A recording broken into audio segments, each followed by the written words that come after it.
start streaming. La-di-da-di-da-di-da-di-da.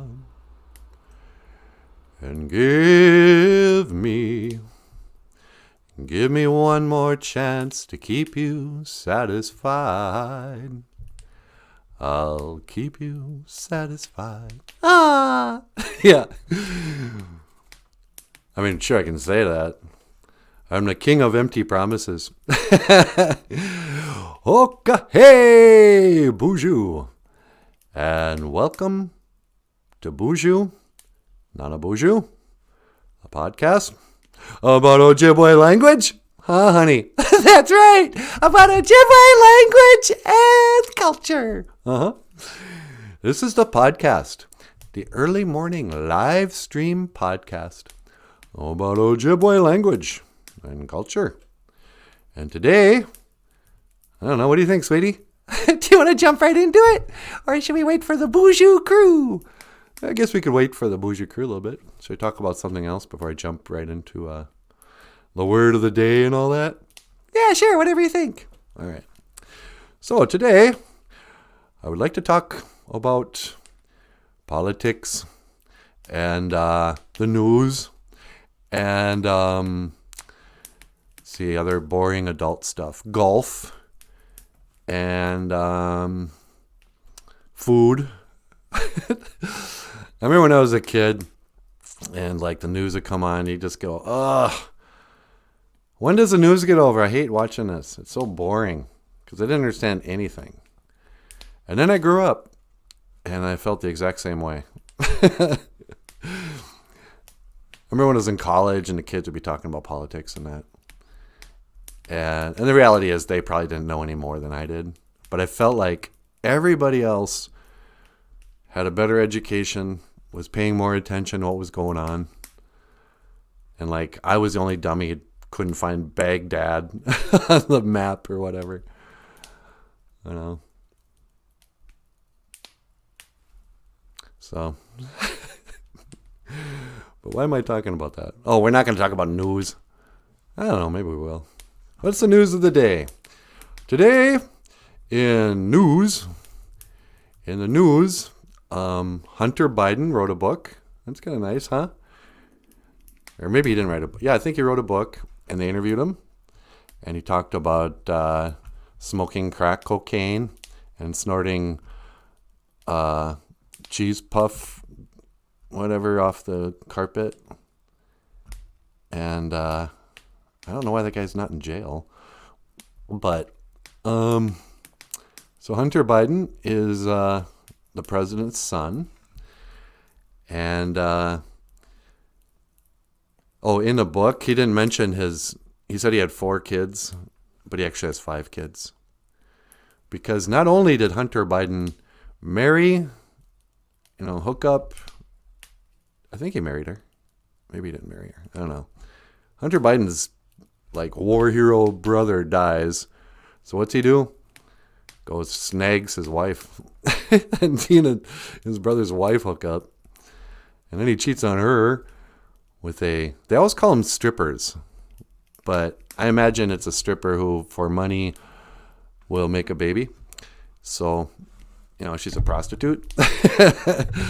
And so Hunter Biden, and you just got to wonder, like, what kind of home life did he grow up in? That guy's got some demons and some addictions, and he surely has a lot of sadness. And I have to assume that our fine president, Joe Biden, was a pretty crappy dad. His kid didn't turn out so well. I don't know. Can you blame the dad? I don't know. All I know is that Hunter Biden is always on my mind. I think about him. I care about him. I worry about him. He's not just the son of the president to me. He's like a brother, a Niji. Like Jim Dunn. Hey, Jim, how you doing? I was just killing time until you showed up and saying stupid stuff about Joe Biden. I saw an interview with him recently, and the guy's a wreck. And boy, you can sure tell he's a president's son. They both just get the sleazy look. You were always on my mind. You were always on my mind. So how you doing today, Jim? It's nice to see you here. It's Wednesday. Abatuse is what we call it in the language. Halfway. We're halfway to Friday. And, a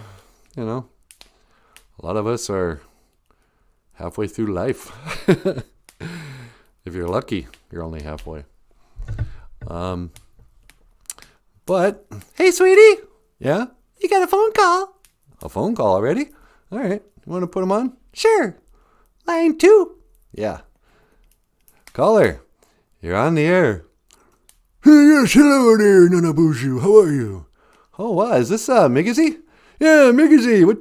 What's going on? Not much. Let me get in front of you here. Let me move myself over. I know that's really unprofessional looking, but whatever. Hey, how you doing, Migazy? I'm doing very well. Doing very well indeed. Yeah. Boy, you're a big deal around here. What do you mean, Nanaboozhoo?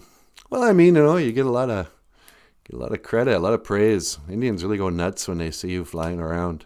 Yes, I've noticed that. They're always offering me tobacco. I'm somewhat of a celebrity, you know. Yeah, that's pretty cool. What can I do for you today, sir? Well, I was wondering if I could teach the Ojibwe word of the day. Let me guess. Does the word of the day eagle, Migazy? Yes, that's a wonderful word. Migazy, the bald eagle. Yeah, but a lot of people kind of forget about GNU. GNU is our word for the golden eagle. Some people think all eagles are called Migazy, but that's just a bald eagle. Yes, it's true. It's true. A lot of people assume that Migazy means bald eagle. Yeah. So Migazy, bald eagle. And so let me ask you a question since you have on the line. Anything at all, Nanaboozhoo. Well, I was wondering, what do you do with all those prayers and that? Do you really send them up to the Creator?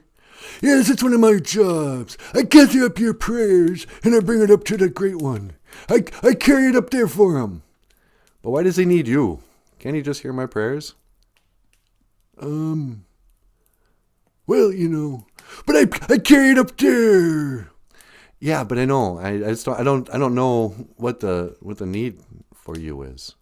I mean, I know traditionally they always say, the eagle, he takes your prayers to the Great Spirit, to Gitche Manado. But then at the same time, I mean, sometimes I pray to see an eagle because I like to hunt eagles. What? How dare you? You can't hunt an eagle. We are the symbol of freedom. We are the symbol of the Native American spiritual life. Yeah, I know, but you're also so delicious. Barbecued. Sometimes kids ask me, what's my favorite eagle? And I say, or what's my favorite bird? I say, Migazy, the eagle. And they go, oh yeah, that makes sense because of traditional. And I go, no. I love the Migazy because he's delicious. Boy, I had to come right down there and smack you around, you whippersnapper. I think your voice is changing. I better get off the phone. Hey, thanks for calling in. Yeah, okay. Gigawabamin, Minowa. Oh, wow. Migazy. He doesn't like it that I like to eat barbecue eagle. You don't eat barbecued eagle. Don't tell them that. They're going to believe you. Oh, I'm a mighty hunter. No, I don't eat the eagle. You can't eat eagle. I don't think you can. You can't kill an eagle. That's illegal. It's illegal to kill an eagle. Oh, Jim says he's doing great. Good. Me too, buddy. So you ever have a barbecued eagle? So Migazy is a bald eagle. GNU is a golden eagle. And GNU rhymes with canoe. And what can I say about eagles?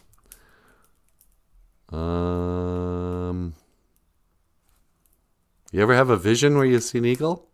I haven't had visions, but I've had like interesting coincidence. Yeah, huh? What was yours? Well, it just seems like, lots of times if I go to a funeral or if I'm thinking about something, eagles seem to appear at ceremonies a lot. Yeah, huh?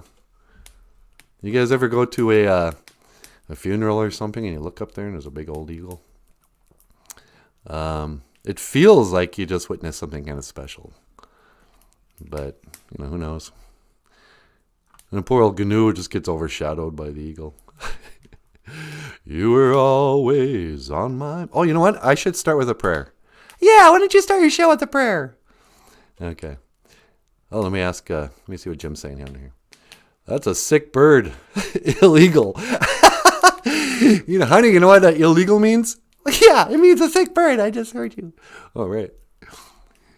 It's a real sick eagle. He's an illegal. He's an illegal immigrant. Oh, there's no such thing as an illegal immigrant when everything's on stolen land. Okay. I was trying to find funny, Native American memes today. And boy, they're all so mean-spirited. Every one is about, oh yeah, you don't like illegal immigrants? Well, then why don't you go back to Europe where you belong? And stuff like that. It's always about, the theme is, there's one theme in Native American memes on the internet. And the theme is, we're still mad that Europeans came to the New World or whatever. And it's like, that's not something Indians walk around thinking about. That's one thing that's not always on our mind. I know a lot of non-Indian people watch this show. Well, no, let me clarify. Number one, only a few people watch this show. But some of these people are not native. And sometimes your non-Indian buddies will be more outraged about, injustices to the Native American than the Indians are. It's like the pipeline and all that. Whole bunch of white college kids going down. I stand with Standing Rock. It's like, okay. What are you doing here again? You're from California? And meanwhile, there's pipes going underneath all kinds of reservations all over the place. North Dakota became a huge oil boom. But, it's just like that scene in Thunderheart where old Val Kilmer, he's like a quarter blood or something. At the end of the show, he stands up and he's yelling at the Indian guys. This land is not for sale. Say, really? But anyway, so I was talking to my non-Indian, to the Chamokaman friends we have here, to our brothers and sisters from I don't want to say they're not from Turtle Island, because if you're born here, you're definitely from here. But, so the memes, they reflect the idea that every Indian's sitting here just fuming. Oh, man, those racism. The white people are so mean to us. It's like, we're not doing that.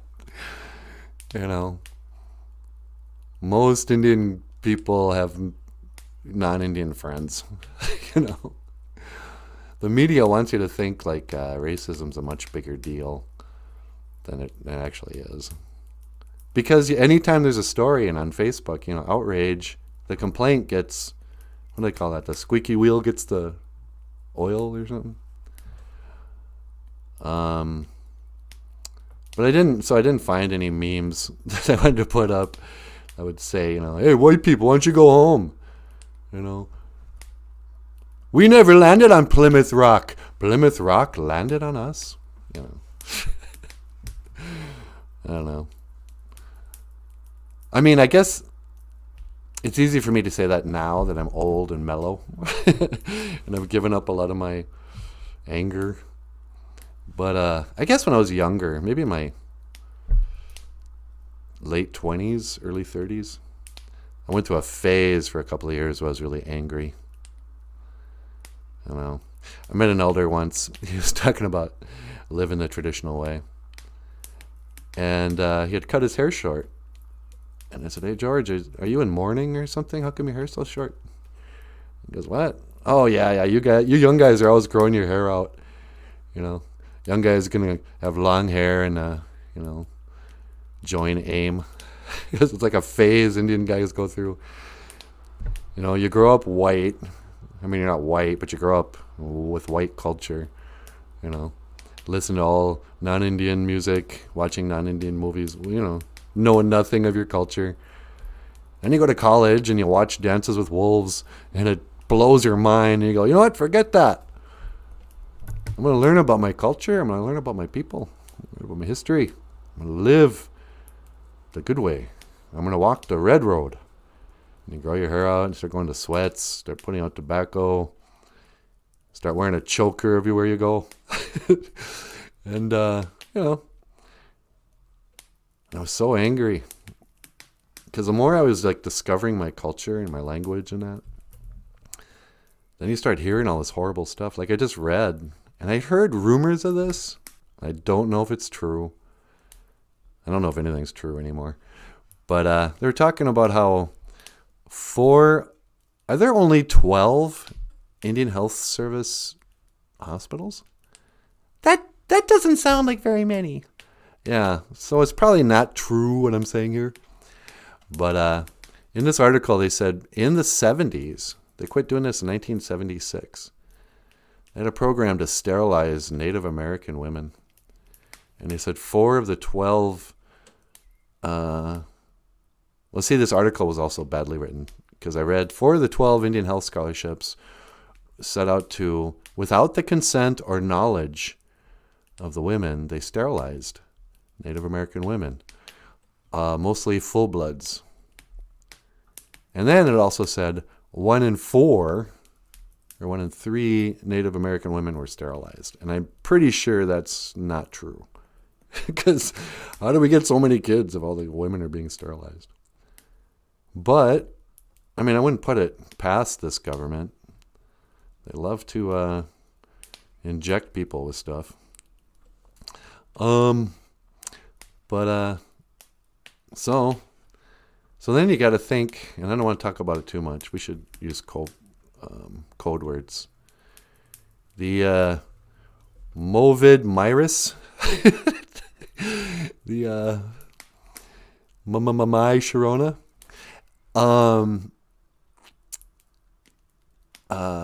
the same people, the CDC, the World Health Organization, whatever. These are the same people that were in charge of sterilizing Native American women without their consent. The Tuskegee experiment, where they infected African Americans with syphilis and watch them, and, don't treat them, watch them die. Oh, Jessica's here. Boozhoo, Jessica. Let's see what she's got to say. You're talking about sterilization. That happened in Puerto Rico, too. They used the island as a testing ground for birth control. Hikes. Yeah. So, it's easy to say, yeah, the education system's broken.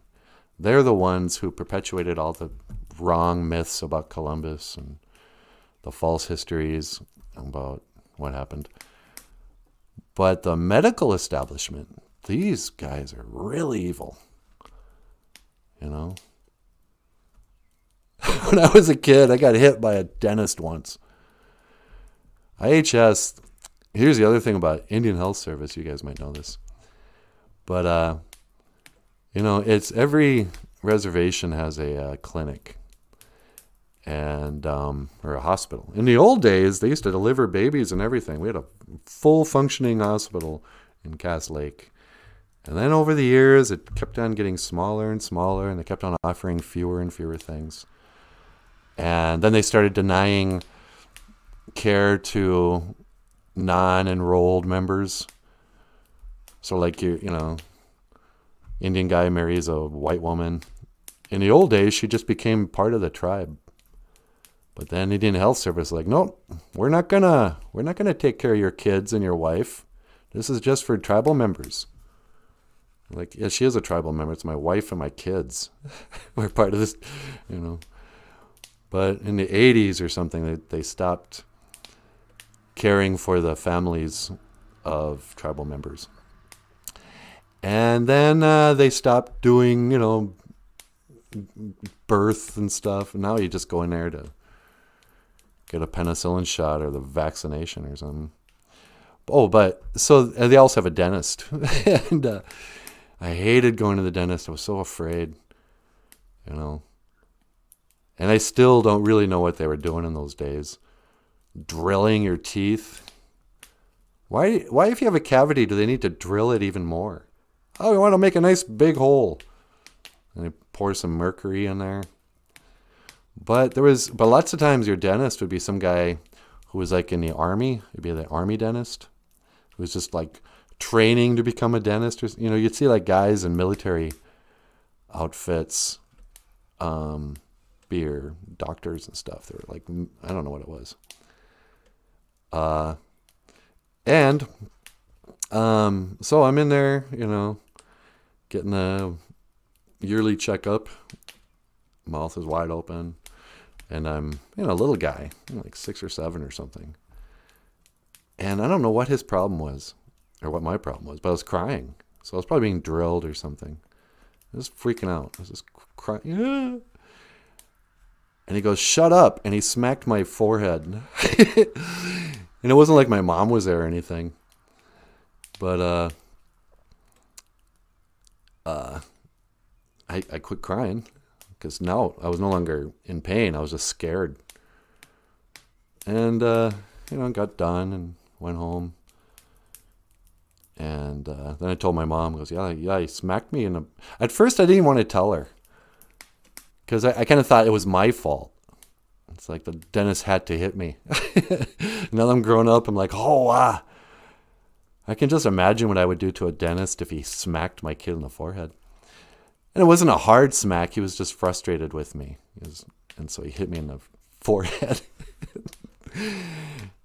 And instead of suing the hospital or even calling and complaining, my mom said, well, I guess we'll go to a different dentist. So she took me up to Bemidji. We went to a white dentist. And that was a totally different experience. When you go to an Indian health service, it's like tile floors, laundromat chairs, crabby lady behind the window, the, you know, security window to get your pharmaceutical stuff. There's, you know, drunk people lying around, you know, it feels like jail. And you go into a white clinic and it's like carpeted, fence. It feels like a bank. You walk in there and you're like, oh wow, there's music. But at the same time, I can't complain because they also don't charge you anything. It's free. So like, you just go in there, get your tooth pulled or whatever. Like, thank you. Walk out. Can I get that tooth back? There's some gold in there. Grieving Turtles here. Boozhoo Grieving. How you doing? It's nice to see you today. And Jim Dunn. Hey, Jessica and crew. Oh. La la la. La la la la.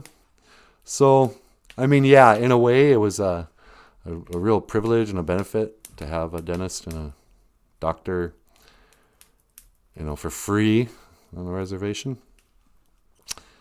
But at the same time, sometimes the care wasn't really first rate.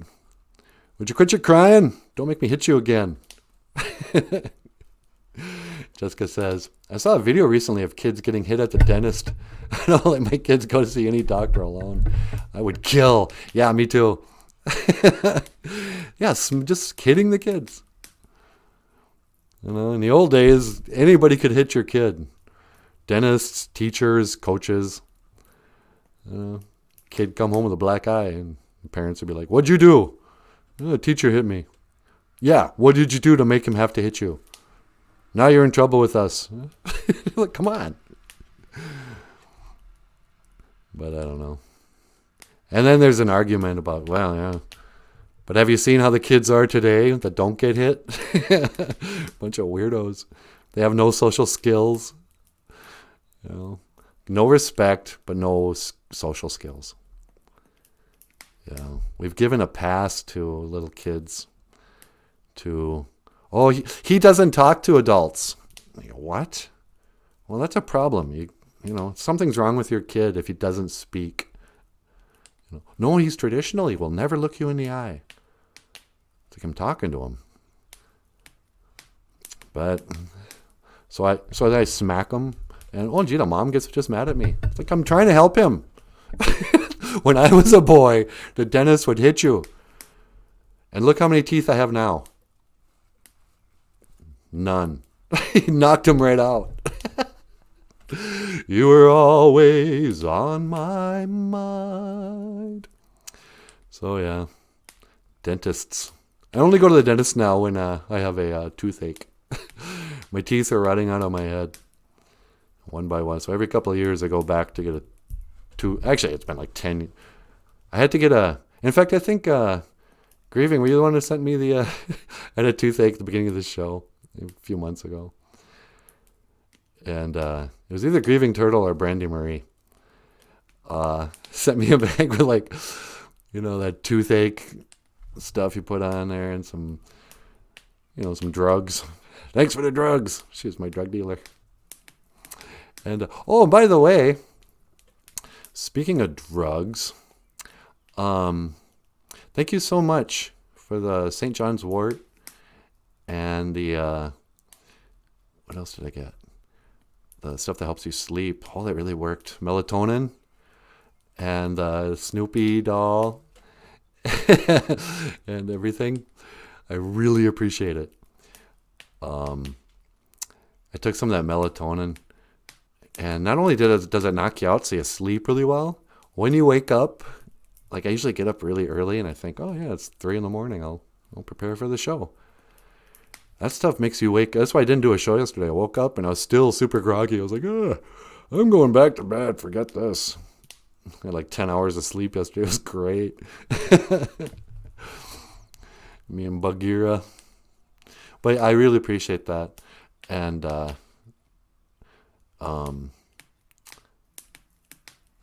know what? If it's just us, Brandy, I have your address, and I have Grieving Turtles. Jessica, I don't know if I have your address. I didn't want to say that. This is on YouTube. I can't say it. Anyway. I'm all over the place this morning. Some of you can expect... let me just say it. Jim, can you send me your mailing address? I probably have it somewhere. And Jessica, can I get your mailing address too? I have some presents I want to send the Boozhoo crew. We've got some new coffee cups. I'm just going to ruin the surprise. I got some stuff I want to send you guys. So would you mind, probably not in the comments. You probably don't want to just put your mailing address in the comments where anyone can hear, but somehow, on Facebook or whatever, send me your mailing address. I already have Brandy Marie's and Grieving Turtles. Jim's giving me the 666 sign. You ever see this? Where the celebrities all go, hey. Maybe he's doing the OK sign, but the OK sign is a 666 symbol. And every celebrity in the world ever will have some version of this in a photograph. If you ever wonder about those secret societies and Satanism and that, this is the 666 symbol. That's why Donald Trump was always going, let me tell you something. I was the greatest president of the world. Everybody loved me, and I built a wall, and I did wonderful things. I mean,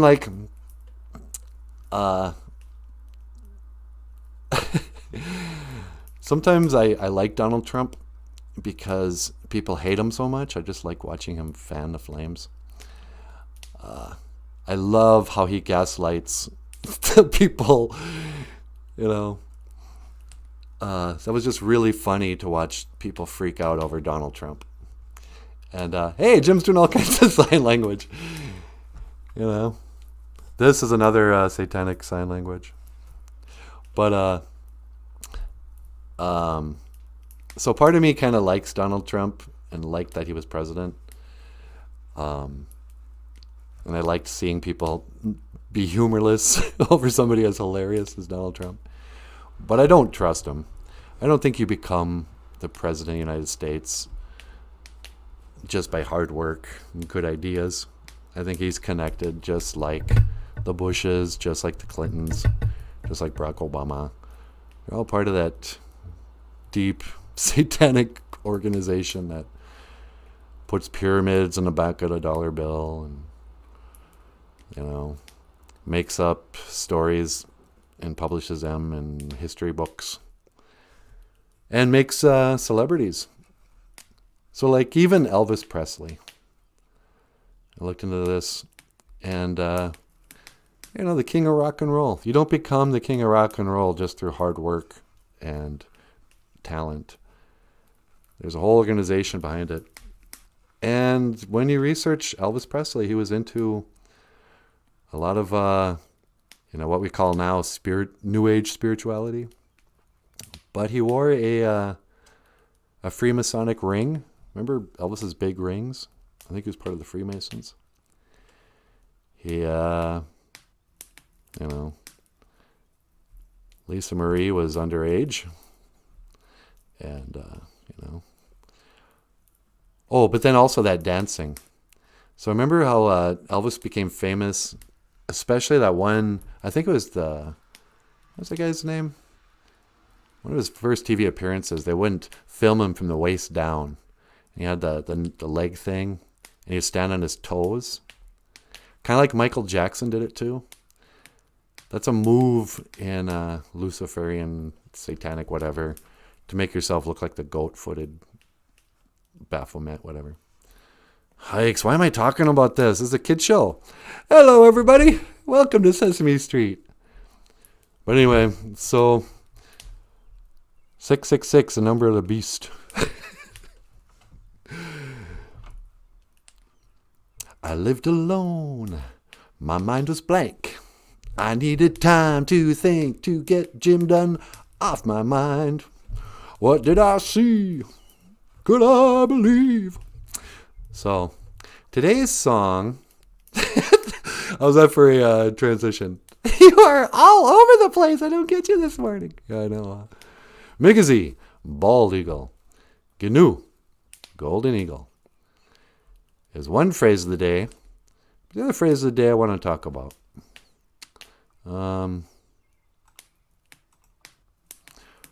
Apane ni bigayendam. Apane. Always. Ni would be like me or my. Bingayendam. My mind. Or my mind. Always on my mind. One of the things you can do,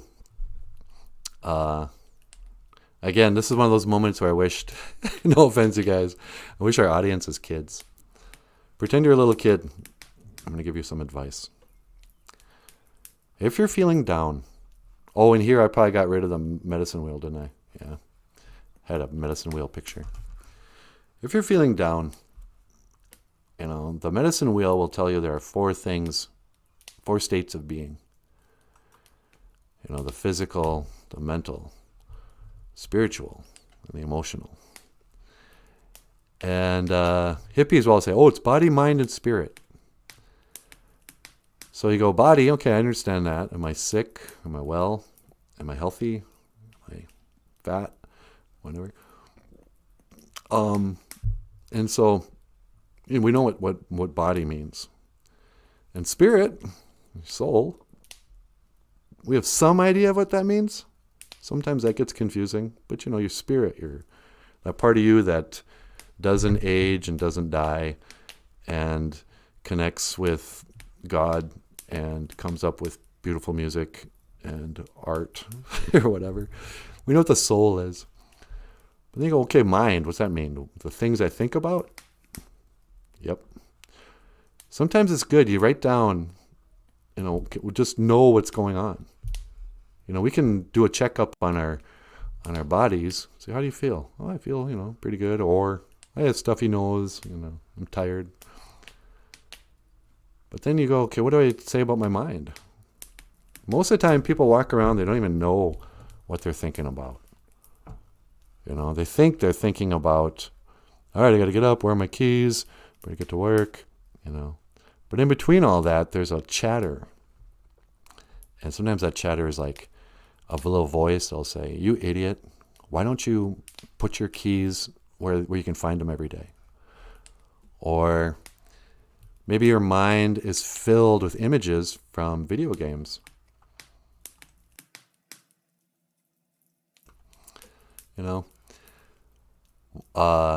So sometimes what I'll do is I'll write down in my journal, I'll write down what are the contents, what are the things I'm thinking about most of the time.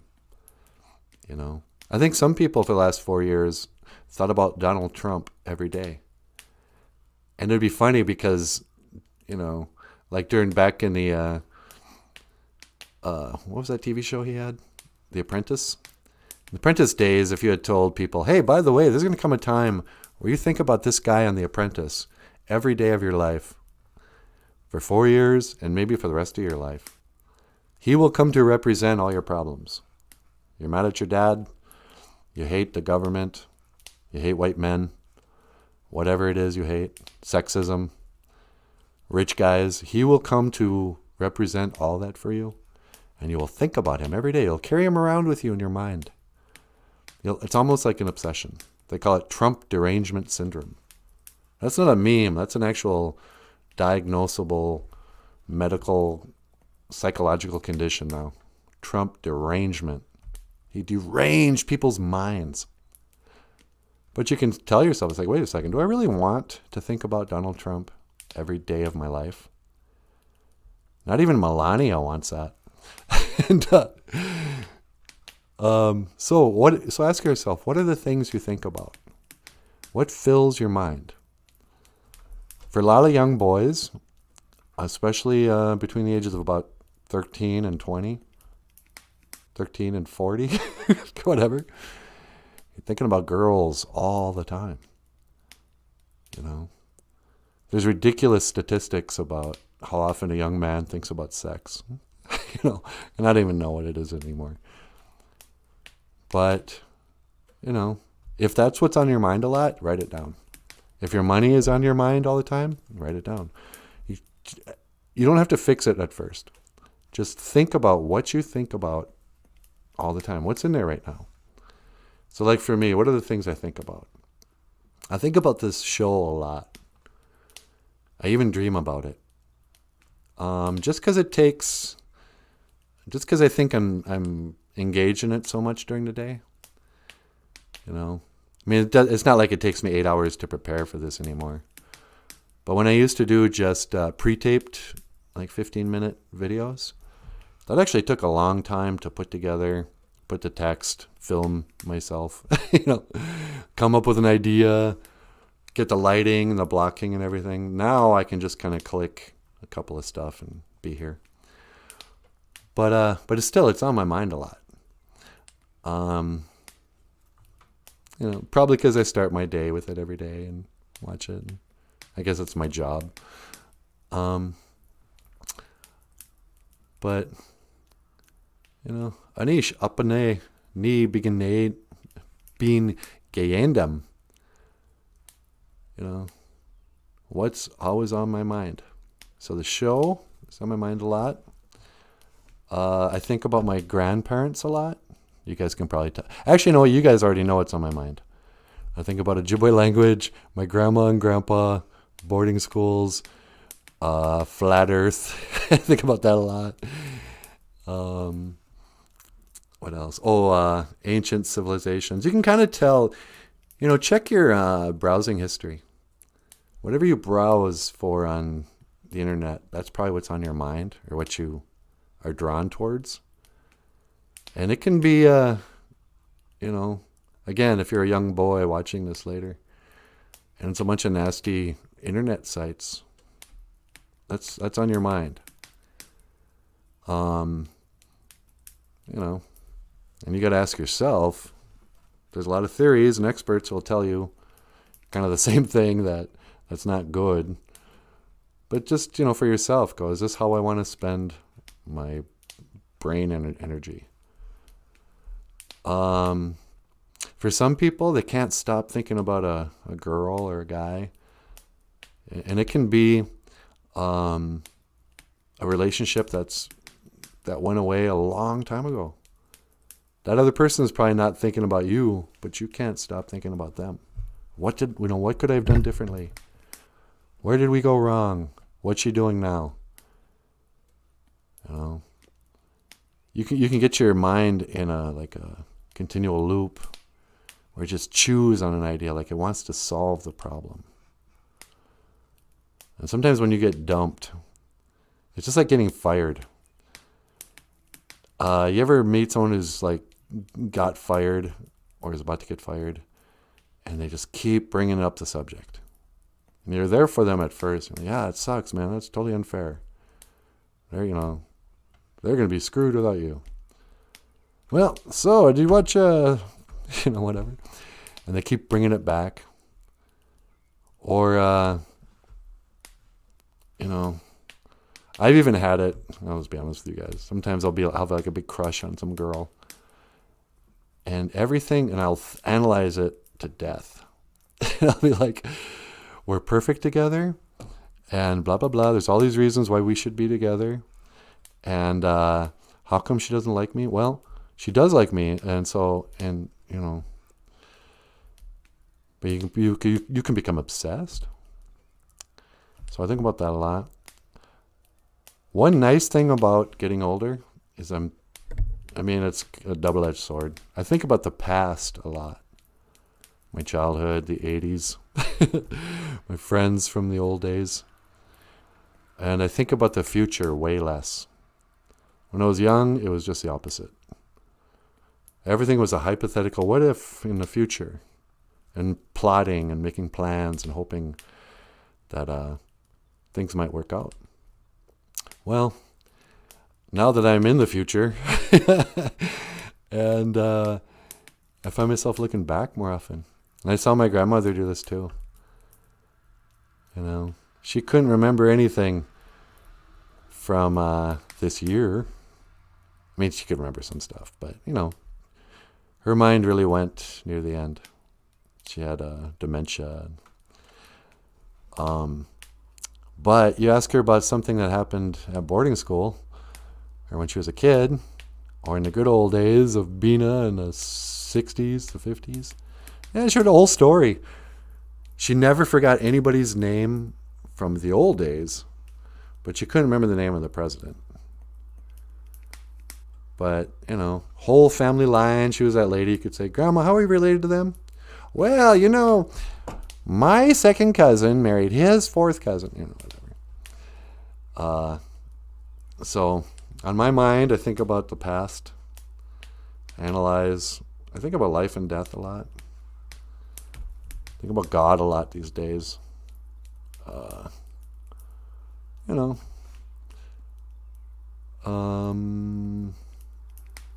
play a lot of music during the day.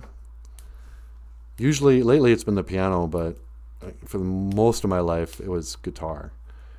So, in my head was always some song running around. Always on my mind, And, so, having said that, sweetie, want to get up here? I don't want to forget about you today. Sure. All right, you guys. Let's shift gears here. I'm going to play a song that Natasha and I did, and Michael, called Always on My Mind, which is about Elvis. And this was my grandma's favorite song that I did. And she said it was her and Grandpa's song. So this was written by Willie Nelson long ago. And I always like thinking about my grandparents, because here's a story with my grandparents. My grandpa was 10 years older than my grandma. And when World War II started, she was 20 and he was 30. And he signed up. Or maybe she was 18 and he was 28. Or 17 and she was, I don't know what it was. 10 years apart, and she was just young, and And so he signs up for the war and leaves. He's gone for 3 years in the jungles of Guadalcanal. And she stayed home. She didn't stay home, actually. She moved to the city with her one son that he gave her. Sorry, Grandma, for telling that story. It was a big secret that they weren't married yet. So my grandpa was gone for the first 3 years of my dad's life. And I get the impression the letters were kind of few and far between. And she never told me this story, but I imagine that he came back and he was like, look, I know you've been raising our kid by yourself. I know you had to move to the city and work at the airlines just to survive. Because remember, they're not married, so she's not getting any kind of benefits from the government or anything. And so I imagine there was a conversation at some point where he apologized. Goes, yeah, sorry about that. I was off killing Japanese people. But, even though I was killing people, you were always on my mind. And so I love this song, and this is always on my mind. Apne ni bingayandam. Always on my mind. Maybe I didn't love you quite as often as I could have. Maybe I didn't treat you quite as good as I should have. And if I made you feel second best, girl, I'm sorry I was blind. You were always on my mind. You were always on my mind. Maybe I didn't hold you all those lonely, lonely nights. And I guess I never told you that I'm so happy that you're mine. Little things I should have said and done, I just never took the time. But you were always on my mind. You were always on my mind.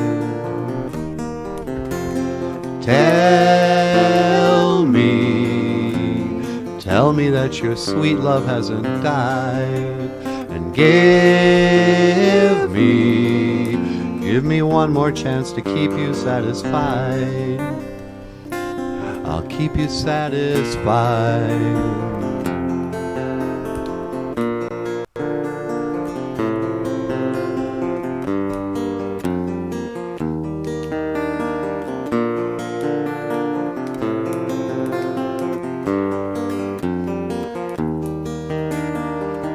Little things I should have said and done, I just never took the time. You were always on my mind. You were always on my mind.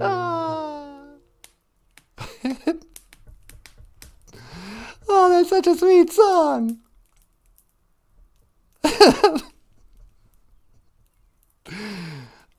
Oh, brother. Hey, Boozhoo, everybody. How come I'm so tall? Okay. So, yeah. Hi, everybody. Jessica's here. Oh, Grieving Turtle sending hugs. That hurts. Oh, gee, I'm way behind. The Boozhoo crew is always on your mind and in your heart. Yep. I think about what would Moses do. And now I'm off to the ice rink. Have a terrific decade. Thank you, Grieving Turtle. Grieving loves hockey. The one that got away. Yeah. Yeah, it's tough, the one that got away. You know, everybody has one, love that they kind of wonder, what if that had worked out? Everything would be different.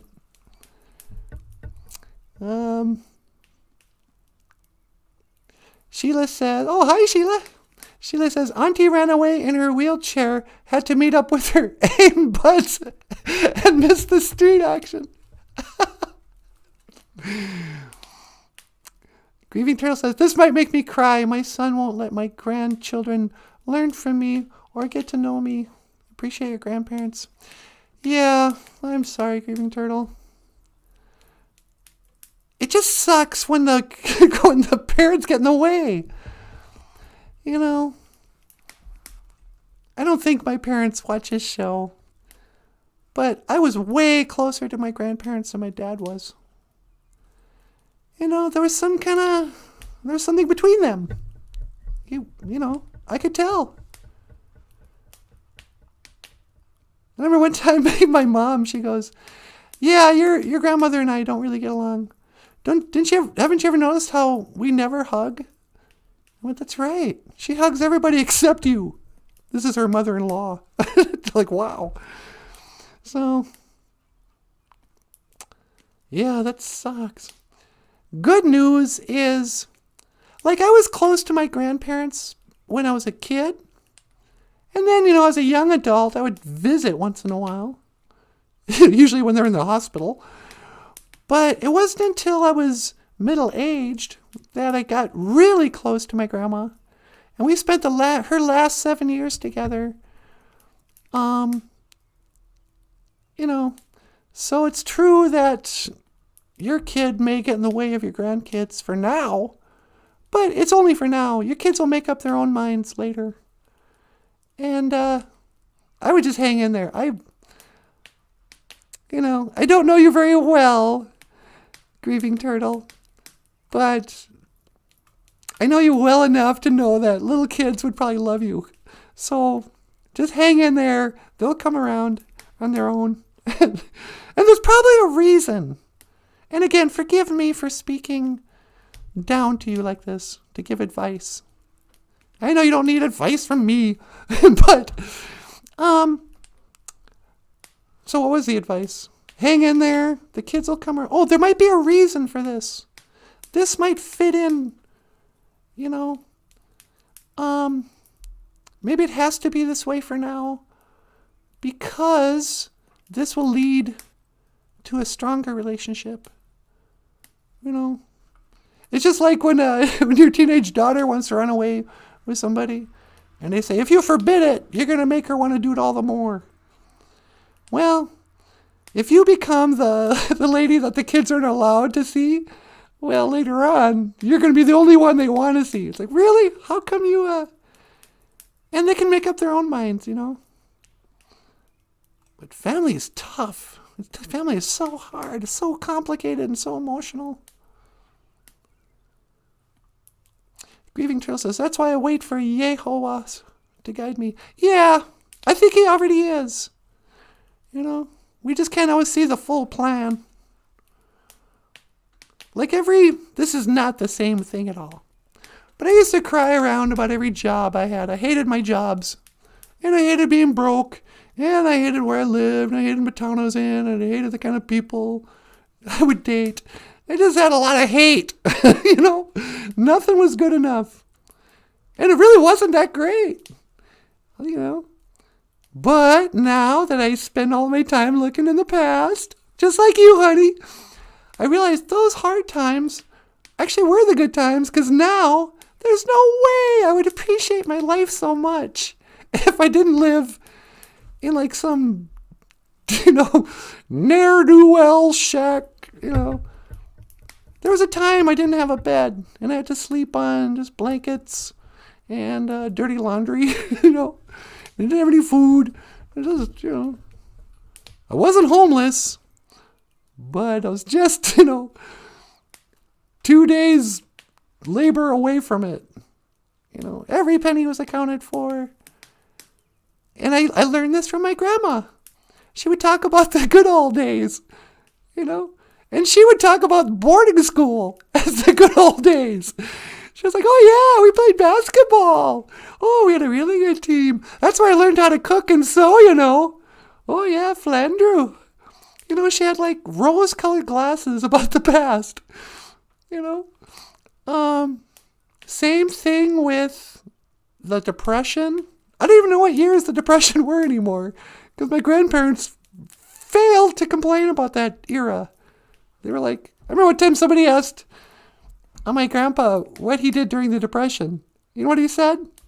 What Depression? He didn't. Whatever. Had nothing to do with him. Grieving Trill says, thanks. Telling the truth is never talking down to someone. Thank you for saying that. I get hung up on, you know, talking to people who might be older than me and trying to tell anything. I mean, I like older people, but I want to listen rather than, you know what you should do? I know you've been here longer than me, but I got the answers. Jessica says, yep, you're not going to keep my kids getting to know her family, even if it's your own mom. Sorry, buddy. Yeah. Jessica says, my ex tries to withhold our daughter from his family as a means of control, punishment. Oh, that's the worst. Then I take her on secret meetings with him because he's an idiot. Yeah. You know, these kids will figure it out for themselves, too. You know, they're going to grow up and understand that their dad was trying to use them to hurt their mother or use them to hurt, you know, all that crazy manipulation. Nobody talks about it anymore, but like divorce is really hard on the kids. If you get divorced while your kids are still young, that leaves a huge impression about what love is to them. That is not real. That, you know, my parents are divorced, but they at least waited until I was all grown up. But every kid I knew whose parents were divorced or getting a divorce when I was growing up, it was tough for them. They heard the fights, and then they just had to internalize it. You don't get to fight with your parents. I remember hearing, like in my house, the fights would happen after bedtime, and you would just hear like a muffled and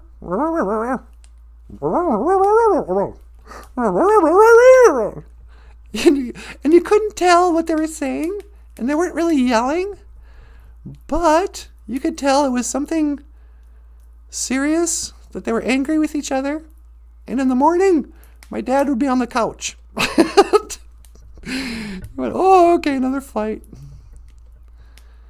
Weesney says, one of my elders, my grandfather's age, absolutely loved lettuce sprinkled with sugar, a treat he developed in the Depression era. Yeah, lettuce with sugar. I'm going to try that. I don't have any sugar. But yeah, our elders would eat weird stuff from the Depression. My grandpa loved pickled pig's feet. Don't waste the feet of the pig. You can pickle that and eat it forever. It was his favorite part of the pig. Pickled pig's feet. Ugh. Weesony, I'm totally going to try that. Anything is good for you. Sprinkle it with sugar. Remember sprinkling sugar on plain Rice Krispies? Yeah, it turns into a sweet cereal. I mean, when you put I would have more sugar than cereal by the end. You just scoop up raw sugar in the milk at the end of it. No wonder it had so many cavities. Same thing as plain cornflakes, yeah. So, you are always on my mind. Yeah. But, and this is something that's not discussed much either, but I and traditionals will talk about this. I heard this from a traditional person. But there is a special bond, a spiritual bond, between grandparents and their grandchildren. And the easy explanation is always, well, so you see, the elders are about to enter the spirit world, and the young people just came from the spirit world, so they have a special connection. And I do believe that. I think that's true with babies and the really old. Like the babies can almost tell that, yep, your end is near. I was just up in heaven. They were getting your room ready. So they come down and you'll see a baby just loving on grandma. And the grown-up people are like, ugh. Her old wrinkled hands with the liver spots. You know, that jewelry and stuff. How come that baby doesn't hate her? Nope, baby loves grandma.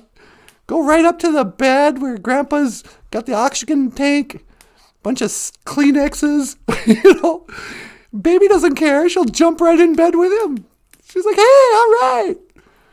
So grandparents and their kids, if you're lucky, if you're fortunate, have this really special bond. It was true with me and like one half of my family, with two of my grandparents, my Indian grandparents. The other side, I didn't know so well. They didn't live close by. Well, the one was dead. My mom's dad died in the war, and so she never knew him. And but my other grandparents were around all the time. All right. So, what should we talk about today? Always on. Oh, I haven't said the prayer yet. Should we say a prayer? Yeah, I totally forgot that. Okay.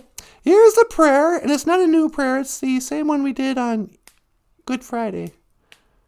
But because I still have it here, let me pull it up. Prayer of the day.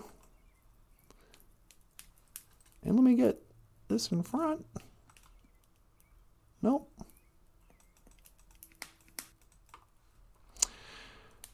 So this is our prayer for today. Let me just grab a little tobacco here. Get your manado. Yeah, what you want? No, I'm saying a prayer again. You always do that. All right. I'm sorry, my daughter. You go right ahead. Yeah, thank you. Get your manado, everyone.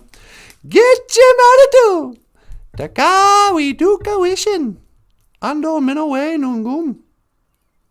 Great Spirit, please help me to speak well today. Miigwech ka iji kakana kiku. Kakina kiku, sorry. Ka iji chikea nungum. Thank you for everything that you do today. Miigwech ka iji webak. Thank you for the weather. It's really getting nice around here. Miigwech ka iji gija cook. Thank you for the day.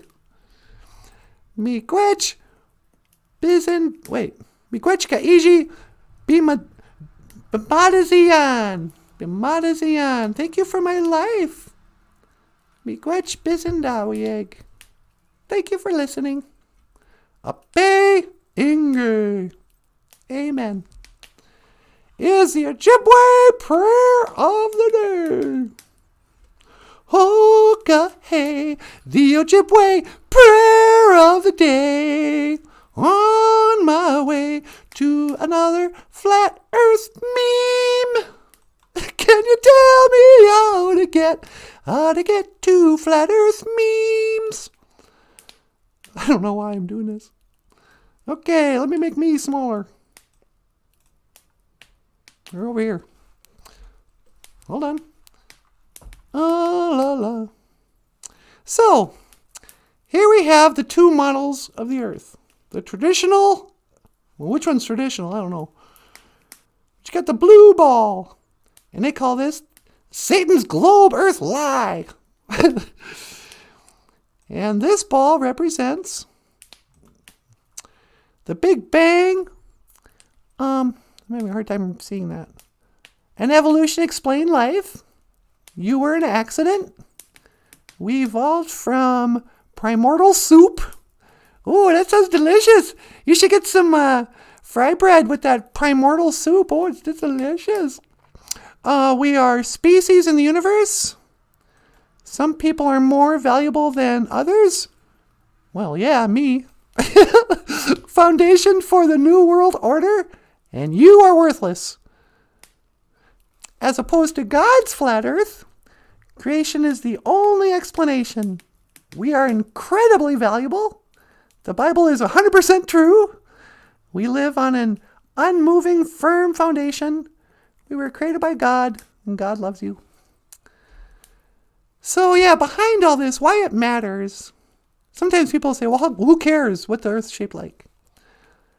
It's like, well, it wouldn't matter if we were just wrong, but we were lied to. We weren't just, oh yeah, I just, people assumed it. It's like, no, they came up with that idea to hide the idea of God. That's what's behind all this. It's just, nope. The ball earth proves there's no God. At the very least, it proves that the Bible is not real. But the Bible says it looks like this. Can you guys see my cursor? Probably not. But, God's flat earth. And there's the sun on one side. I heard something crazy was it this morning? This guy was going, you ever think about the sun? And that the sun isn't responsible for the heat? He goes, if the sun was warming us, the closer you got to the sun, the warmer it would be. But on the top of mountains, it's snow. So it's actually something to do with radiating. I have no idea. But I don't trust the scientists anymore, so I don't know where to look. But yeah, you get up closer to the sun, and it gets colder. I don't know. In the Bible, he says, let there be light, like on the first day. But then on the fourth day, he makes the sun and the moon. And you go, wait, well, what made the light? I always thought it was the sun made the light and the heat. Oh, I see the light and the heat. Oh, I want to be that complete. I wouldn't touch the light, the heat I see on flat earth. Okay. Well, that's about all the time we have for today. Unless you want to see another... Actually, before I close out, let me see if anyone says anything here. Creation is the only explanation, regardless of the shape of the earth. Just look around you. None of this was by accident. Yeah. But again, they get us to not trust our own eyes. It seems like, well, there's creations, there must be a creator. And you go to college and you say, no, Plato worked that out. Just because there's a watch in the wilderness doesn't mean there must be a watchmaker. I remember this philosophical discussion. I'm like, why not? And I forget what their answer was. But they say to believe in the ball earth is to believe like somehow a hurricane went through a junkyard and randomly created a perfectly functional 747. Just by accident, by the power of coincidence, every part got put together in this hurricane to make a functional flying 747. Because that's what the human eye is. There's no way the human eye could just evolve. We weren't blind, whatever. So yeah, creation, there's a creator. And it wasn't until I considered the flat earth model where I went, I didn't believe in Satan until I looked into this. I'm like, oh, we're crying out loud. Why would they lie about that? We're such nice people. Don't lie to us. Manadu Wilkie, hey, Boozhoo, Manadu. Wasn't by accident we exist. Right. That's the big secret they're trying to keep from everybody. Is that there's no accident here. We're part of a plan. Anyway, so on that note, just want to say, Miigwech Bizendawieg. Thank you for listening. I am Natasha. That is Nanaboozhoo. Down here is Michael Lyons. Boozhoo. And we'll be back tomorrow. And don't forget, send me your address.